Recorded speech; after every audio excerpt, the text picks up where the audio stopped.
पण पाहणी केली, तुम्ही पण पाहणी केलेली आहे. आता आपण सेल कॉलनीच्या श्रमजीवी नाल्याच्या इथे आहोत. मी 8 दिवसापूर्वी DMCकडे मीटिंग घेतली होती आणि मी या संदर्भामध्ये अगोदरसुद्धा त्याला प्रश्न विचारला होता. आम्हाला सांगितलं होतं ते 20 ते 25% जे आहे त्या नाल्याची सफाई झालेली आहे. पण आज आम्ही ज्यावेळी बघायला आलो आणि जिथल्या स्थानिक महिलांना तुम्ही ऐकलं असेल त्यांचं म्हणणं होतं ते कोणी आलंच नाही. काल आम्ही सांगितल्यानंतर की आज आम्ही नाल्याची तपासणी करायला येणार आहोत. त्याच्यानंतर तुम्ही बघताय की आता JCB लावून त्या ठिकाणी साफसफाई करण्याचं काम आता सुरू केलेलं आहे. महत्त्वाची गोष्ट आहे की आता पावसाळा आपल्याला माहिती आहे की यावर्षी तर लवकरच आला, मे महिन्यातच पावसाळा सुरू झालेला आहे. नाले सफाईच्या बाबतीमध्ये सातत्याने मोठ्या प्रमाणामध्ये भ्रष्टाचार होतो हे तर आपण सांगतोय. त्याच्यामध्ये वेगळ्या टेक्निक आपल्याला पाहिजेत हे सुद्धा आपण सांगतोय. म्हणजे आता मुंबई महानगरपालिकेने सांगितलं आम्ही AI वापरतोय, आम्ही रॉबोट वापरतोय, आम्ही वेगळ्या टेक्निक वापरतोय. त्यांच्यावरती भ्रष्टाचारासंदर्भामध्ये आरोप झालेले आहेत. आमचं म्हणणं एवढंच आहे की ज्या तऱ्हेने पावसाळ्याची सफाई व्हायला पाहिजे, नाले सफाई पावसाळ्यापूर्वी ती झालेली नाही आहे. तुम्ही बघू शकता त्या ठिकाणी पूर्णपणे तो नाला जो आहे तो पॅक आहे. आणि आमचा आरोप आहे की सातत्याने नाले सफाईच्या बाबतीत जे वर्तना केल्या जातात. आता पुन्हा हा ठेवणार इथे बघा कचरा काढलेला हा शील्ड, आणि हा शील्ड जो आहे ना तो 4 दिवस इथे राहणार आणि समजा पाऊस पडला तर 8 दिवस इथे राहणार सुकेसपर्यंत, आणि मग तोच कचरा पुन्हा त्या नाल्यामध्ये पडणार. म्हणजे यांच्याकडे कुठल्याही तऱ्हेचं नियोजन नाही आहे, कुठल्याही तऱ्हेचं नाही, आणि मोठ्या प्रमाणामध्ये भ्रष्टाचार चालू आहे. दुर्दैवाने नगरसेवक नसल्यामुळे सगळं काम जे आहे ते आयुक्तांकडे आहे. माझं सांगणं आहे की याच्यामध्ये जो भ्रष्टाचार आहे त्याची चौकशी व्हायला पाहिजे. इंडिपेंडंट बॉडीच्या माध्यमातून याची जी आहे ते चौकशी व्हायला पाहिजे. ACBच्या माध्यमातून याची चौकशी व्हायला पाहिजे. सातत्याने मुंबईकरांना जो त्रास सहन करावा लागतो, हा जो पैसा दिला जातो जो कॉन्ट्रॅक्टरांना किंवा बाकीच्यांना, हा पैसा पूर्णपणे जो आहे तो मुंबईकराच्या कष्टाचा पैसा आहे. तो त्या ठिकाणी जो आहे तो त्या ठिकाणी वेस्ट होतो असं आमचं म्हणणं आहे. आणि म्हणून या सगळ्या गोष्टीची चौकशी झाली पाहिजे. रस्त्याच्या बाबतीमध्ये सुद्धा मी दोन्ही DMCची बैठक घेतली, इथल्या DMCची बैठक घेतली आणि आमच्या दुसऱ्या वॉर्डच्या पण DMCची बैठक घेतली. दोघांकडून मला एक गोष्ट कळल्या की 2022ला जे टेंडर झालेले आहेत एका XYZ इन्फ्रास्ट्रक्चरला मिळाले होते त्याची कामं अजूनही सुरू नाही झालेली आहेत. म्हणजे तुम्ही जर बघाल तर 30-30, 40-40 म्हणजे 60 रस्ते असतील तर त्याच्या अर्ध्यापेक्षा जास्त रस्ते अजून सुरुवात झालेली नाही आहे. 10 ते 15 रस्त्याचं काम आता सुरू झालेलं आहे. जर अशा तऱ्हेने करोडो रुपयाचं कॉन्ट्रॅक्ट एका वेगळ्या व्यक्तीला ज्याचं काम करण्याची कॅपॅसिटी नाही आहे, जो काम सुरू केलेलं नाही आहे, अशा इन्फ्रास्ट्रक्चर कमिटीला जिला जे आहे त्या कंपनीला दिला जात असेल तर त्या ठिकाणी तो मोठ्या प्रमाणामध्ये भ्रष्टाचार आहेत. ज्यांनी या 3 वर्षामध्ये टेंडर होऊन काम सुरू केलेलं नाही त्यांना ते ब्लॅकलिस्ट तर केलंच पाहिजे, पण त्यांच्याकडून पेनल्टी घेतली पाहिजे.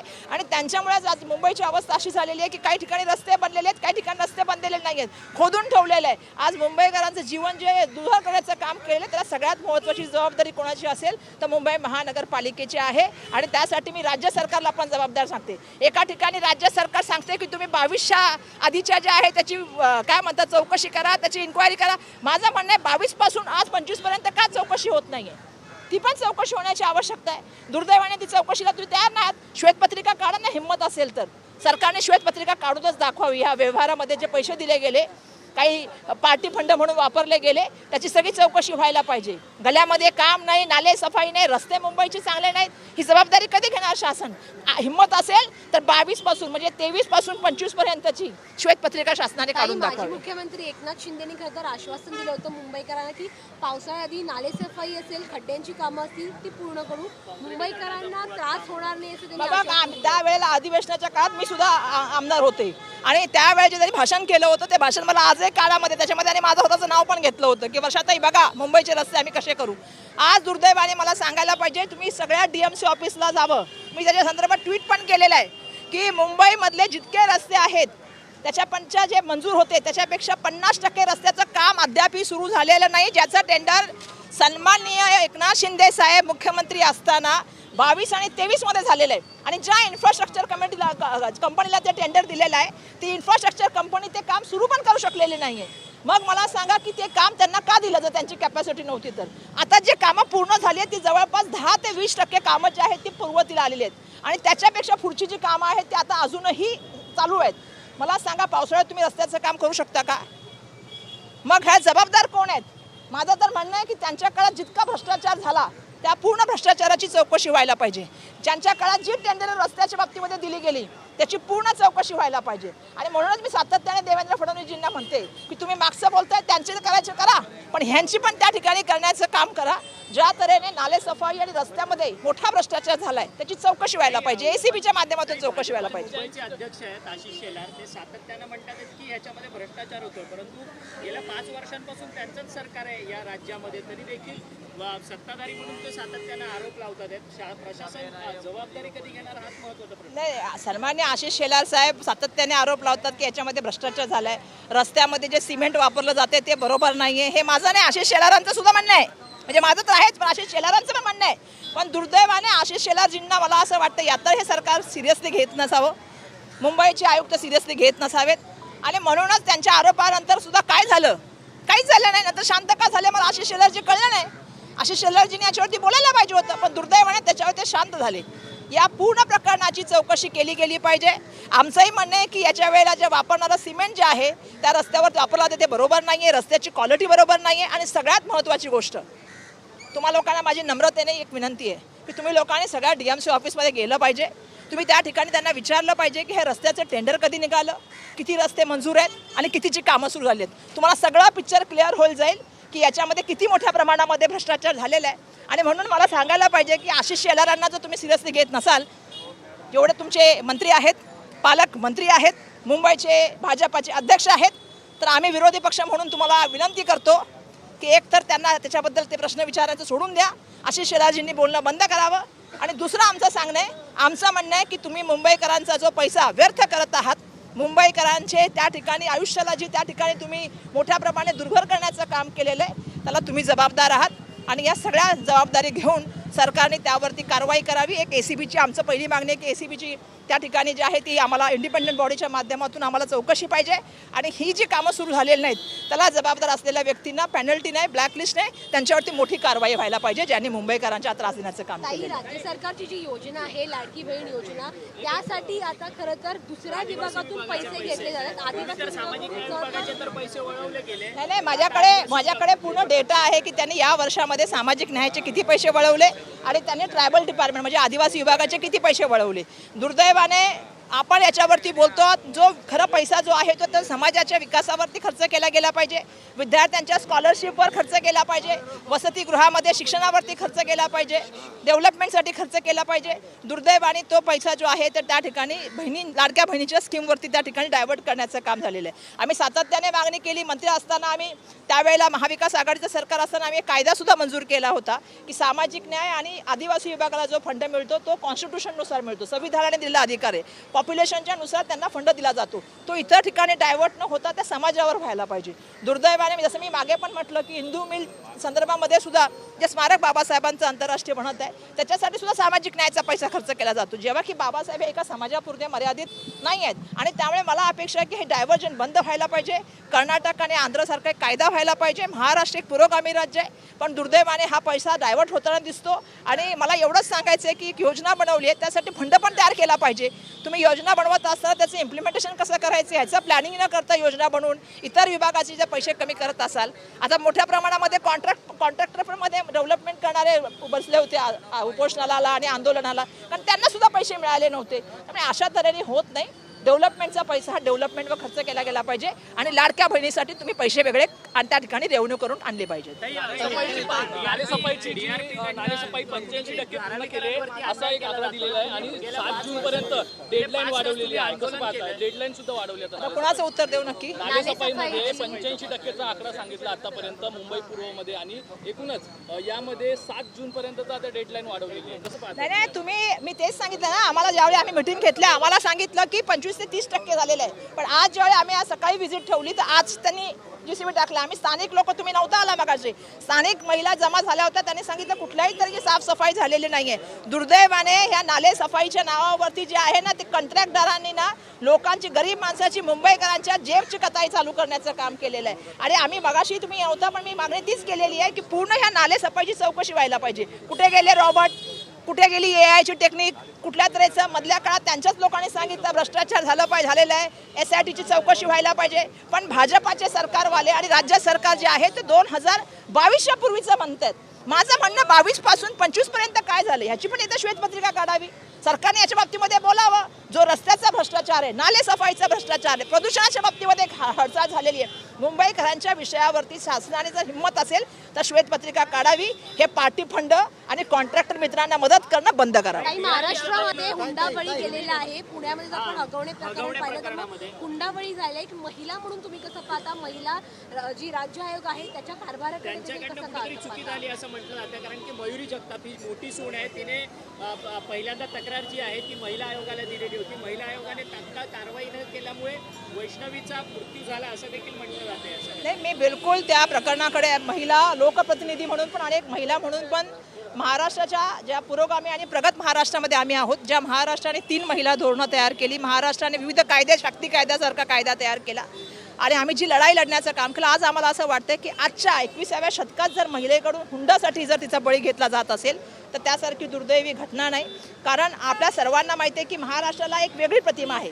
म्हणजे महाराष्ट्रामधल्या राजमाता जिजाऊ, क्रांतिज्योती सावित्रीबाई फुले, पुण्यश्लोक अहिल्याबाई होळकर, माता रमाई अशी महिलांची मोठी परंपरा आहे. आणि अशा ठिकाणी अशी घटना होणं, त्याच्यामध्ये पोलिसांचं असलेलं दुर्लक्ष, भरोसा सेलने केलेला इग्नोरन्स आणि सगळ्यात महत्त्वाची म्हणजे राज महिला आयोगाने त्या ठिकाणी करायची भूमिका, या सगळ्या भूमिका अपयशी ठरल्यामुळे दुर्दैवाने एका महिलेचा त्या ठिकाणी मृत्यू झाला, वैष्णवीचा. आणि मला दुःख या गोष्टीचं आहे की या झाल्यानंतर सुद्धा ज्या तऱ्हेने पोलिसांच्या माध्यमातून हालचाली व्हायला पाहिजे होत्या त्या हालचाली झाल्या नाहीत. 7-8 दिवस लागले गुन्हेगारांना. पहिल्यांदा मी महाराष्ट्रात बघते, म्हणजे मी काल सुद्धा बोलले की मी महाराष्ट्रात बघते. माझा देवेंद्र फडणवीसजींना प्रश्न आहे. वरळीची घटना झाली, एका महिलेचा मृत्यू झाला, आरोपी फरार. पॉश गाडीची पुण्याची घटना झाली, आरोपी फरार. बदनापूरमध्ये चिमुकल्या मुलीवर बलात्कार झाला, आरोपी फरार. त्या ठिकाणचे ट्रस्टी फरार. आता बघतो आपण ह्या घटनेनंतर सुद्धा आरोपी फरार. महाराष्ट्रामध्ये हे नवीन काय परंपरा सुरू झाली आहे. आणि पोलीस यंत्रणा काय काम करते की ज्या तऱ्हेने 7-8 दिवस लोक फरार असतात. हा प्रश्न होम मिनिस्टरांच्या आणि मुख्यमंत्र्यांना विचारला गेला पाहिजे. ज्यावेळी तुम्हाला 7-8 दिवस लागतात एखाद्या आरोपीला पकडायला किंवा एखाद्या व्यक्तीला पकडायला, हे अपयश आहे पोलिसांचं. आणि मला सांगायला पाहिजे की ते त्याच ठिकाणी आहेत, सातारा, पुणे ह्या परिसरात फिरतायत आणि तरी तुम्हाला भेटत नाहीत. स्वारगेट त्याच ना पुण्याच्या परिसरामध्ये आणि साताऱ्याच्या परिसरामध्ये तरी तुम्हाला भेटत नाहीत. काय चाललंय महाराष्ट्रामध्ये? कोण कायदा सुव्यवस्था तपासतो? कोण कायदा सुव्यवस्था मांडण्याचं काम करते? हे मला त्या ठिकाणी डीजीला पण विचारायचं आणि माननीय मुख्यमंत्र्यांना पण विचारायचं. महिला आयोगाच्या अध्यक्षांनी ज्यावेळेस कार्यकर्त्यांनी जाब विचारला त्यावेळेस माध्यमांना उत्तर देताना त्या कार्यकर्त्यांना चिल्लर म्हणून असं महिला आयोगाच्या अध्यक्षांनी नाही, दुर्दैवाने महिला अध्यक्षांनी ही केस सुमोटो घ्यायला पाहिजे होती आणि त्यांनी त्या ठिकाणी त्याच्यावरती ॲक्शन घ्यायला पाहिजे होत्या. पण दुर्दैवाने तशा तऱ्हेची कुठलीही ॲक्शन झाली नाही. आणि ज्या तऱ्हेने या घटनेच्या माध्यमातून महाराष्ट्राला आज चिंता करण्याची काळीमाग त्या ठिकाणी फासण्याचं काम झाले, ही अमानवी घटना आहे. आज महिला म्हणून मी आहे, ही आहे. विचार करा तुम्ही, ह्या घटना आजही माझ्या घरामध्ये चालतात. आजही महाराष्ट्राची सामाजिक परिस्थिती जर ती असेल तर पुन्हा एकदा प्रबोधनाची गरज आहे. पुन्हा एकदा क्रांतिज्योती सावित्रीबाई फुलेंची गरज आहे की ज्या महाराष्ट्राला एक दिशा देतील. आणि महिलाच्या मागे माझं सगळ्या पॅरेंट्सना पण सांगणं आहे, जेव्हा तुमच्या मुली येतात तेव्हा त्यांचं म्हणणं ऐका, त्यांच्याबरोबर उभं राहा. ही परंपरा ठीक आहे की एका घरात जन्मली दुसऱ्या घरात जायचं आहे, पण असं नाही आहे. महिला ह्या 2 घरांना जोडणाऱ्या, 2 परिवारांना आणि ह्या राष्ट्राला आणि देशाला पुढे घेऊन जाणाऱ्या महिला.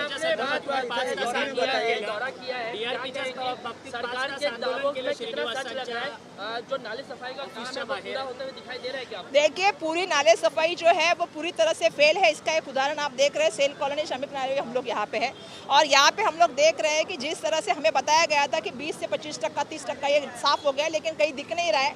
यहाँ के जब हम स्थानिकों से बात करते हैं तो मुझे लगता है कि यहाँ पे कोई आया नहीं. आज हमारी विजिट है तो आज जो है वो JCB अंदर डालने का काम हुआ है. इस तरह से अगर नाले सफाई नहीं है, ये तो मुंबईकर की जेब की सफाई करने का काम चल रहा है.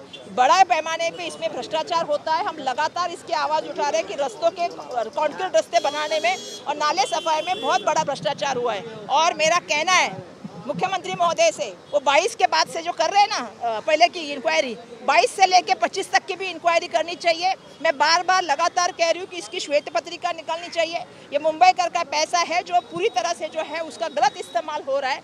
हमें तो बहुत बड़ा बड़ा आश्वासन दिया गया, कहा गया AI टेक्निक का इस्तेमाल करेंगे, रोबोट का इस्तेमाल करेंगे और साफ सफाई पूरी तरह से आपको मिलेगी.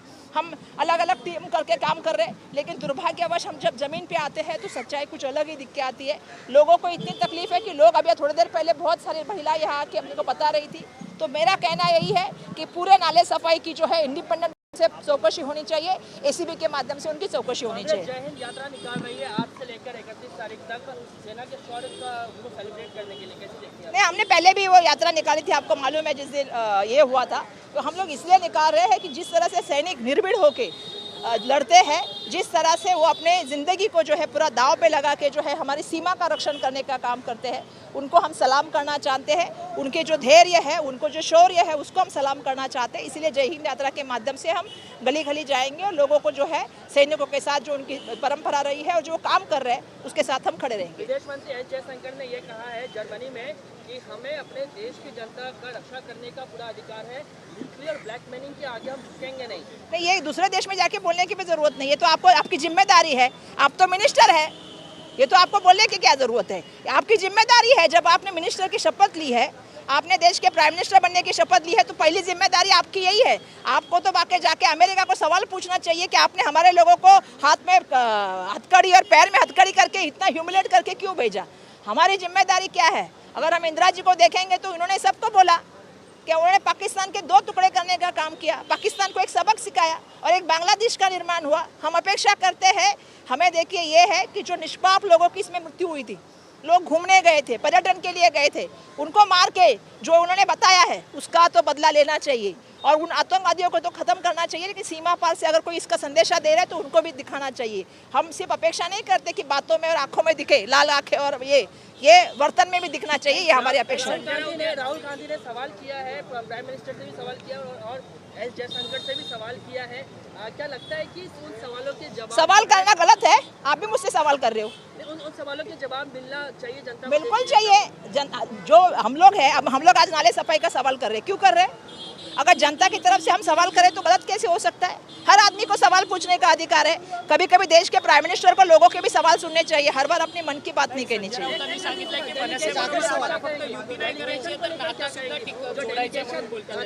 ते संजय राऊत त्याचं उत्तर देतील। मगाशी जो DRPचा प्रश्न तुम्ही विचारला खूप महत्त्वपूर्ण आहे। 5 वर्ष झाले बिल्डिंगी तयार आहेत, लोक बिलकुल त्या ठिकाणी अर्धी घरं तुटलेली आहेत, अर्धी घरं आहेत। मागच्या वर्षात 2 घरं पडून लोकांचा मृत्यू झाला। आम्ही आंदोलन यासाठी करत होतो की जर घर तयार आहेत, फक्त अदानी पैसे देत नाही म्हणून जर त्यांना तुम्ही सोडत नसाल तर उद्या अदानी धारावीची डेव्हलपमेंट कशी करणार? जर 350 लोकांना डेव्हलपमेंट करण्यासाठी त्यांना एवढा त्रास असेल, 5 तास आम्हाला आंदोलन करावं लागलं, तेव्हा 48 तासामध्ये बैठक घेऊन तुम्हाला आंदोलनाचं उत्तर देतो हे सांगण्याचं आम्हाला त्यांनी काम केलेलं आहे। बघा, आंदोलन आम्ही यासाठी करतो की गरीब माणूस त्या ठिकाणी जीव मुठीत घेऊन राहतोय आणि जर लोकांना तुम्ही घर देऊ शकत नसाल तर तुम्ही डेव्हलपमेंट करण्याच्या लायक नाही आहात। हा आमचा त्या ठिकाणी संदेश आहे धारावीकर म्हणून, आणि म्हणून आम्ही 48 तासाचा त्याला टायमिंग दिलाय। नाही झालं तर पुन्हा रस्त्यात उतरू, पुन्हा आंदोलन करू। महानगरपालिकेवरती स्वबळाचा नारा असणार की का महाविकास आघाडीसोबत? वेळ येईल तेव्हा त्याचं उत्तर त्याला तुम्हाला देऊ। सध्या तरी आम्ही काम सुरू केलेलं आहे आणि आम्ही असं पण बघा, मी मधल्या काळामध्ये खूप साऱ्या विषयाच्या संदर्भामध्ये सातत्याने मुंबई महानगरपालिकेचा आवाज उचलण्याचं काम केलेलं आहे। आम्ही काँग्रेस काम करत आहोत, महाविकास आघाडी म्हणून ज्यावेळी येऊ त्यावेळी त्याचं सुद्धा उत्तर देऊ। नीति आयोग की मीटिंग चल रही है, सभी राज्य के सीएम को बुलाया है, प्रधानमंत्री नीति आयोग की मीटिंग है आज, प्रधानमंत्री चेयर करेंगे, सभी राज्यों के सीएम को बुलाया गया है, क्या कुछ कहना चाहेंगे आप? नहीं, अच्छी बात है। पहले तो प्लानिंग कमीशन था, अभी नीति आयोग में उन्हीं के अधिकारी उन्हीं लोग देख रहे हैं। आपको मालूम नहीं, नीति आयोग का पहला प्लानिंग कमीशन का काम कम था, मालूम है आयोग का? नीति आयोग से पहले प्लानिंग कमीशन अगर कोई बजट शिफ्ट कर दे, कोई योजना को अगर बंद कर दे या किसी चीज़ में भ्रष्टाचार हो तो उसकी अपनी एक रिपोर्ट दिया करता था। दुर्भाग्यवश आज कैग का रिपोर्ट देखिए, दुर्भाग्यवश आज नीति आयोग का रिपोर्ट देखिए, उसको मानता कौन है? जब एयरपोर्ट की बारी आई थी, एक ही आदमी को एक ही एयरपोर्ट देना चाहिए, ये नीति आयोग ने कहा था, पर दुर्भाग्यवश क्या हुआ? 6 एयरपोर्ट दिए गए किसी को। तो नीति आयोग की बातों को सीरियसली कितना लिया जाता है, इसके ऊपर भी सवाल आ गए।